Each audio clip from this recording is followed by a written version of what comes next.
All right. Thank you, Madam Chair. A couple of questions that are in some ways follow-ups to items that have been raised earlier. But to set the stage, last year, the Department of Energy found that weather-related power outages have increased by 67% since the year 2000. Now, across the country, extreme weather events are increasing in both severity and frequency. I think we all recognize that. And that has significantly strained electrical grids, whether it's extreme heat, extreme cold, and everything in between. Now, these events erode public confidence in the grid and leave vulnerable populations in the dark for days, literally. Like many states, California continues to see an increase in extreme weather events that have prompted outages and power shutoffs.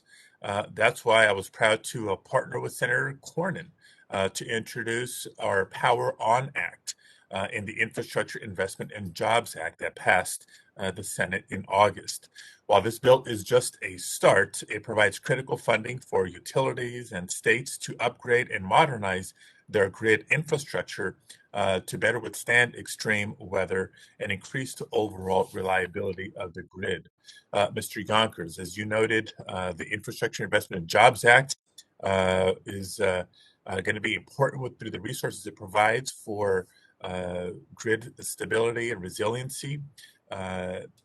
Can you just expand on that by sharing maybe what some of the risks are and potential future impacts if we do not begin to evaluate the strength and reliability of our grid through the lens of resiliency, not just reliability, but resiliency? Yeah, I think the start of the package, section 40101, for those who know the details, to get into resiliency, those billions of dollars couldn't be more needed from utilities, states, and other locations, especially some of the funding that's focused for smaller communities and more rural communities. To answer your question on what will happen if we don't fund this adequately, we can expect higher outages. There was a Washington Post article that described doubled outage time in the last 5 years.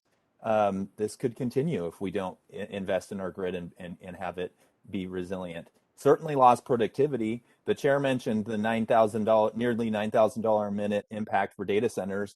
I saw that article also cost large manufacturers $1 million an hour and large retailers $5 million a day.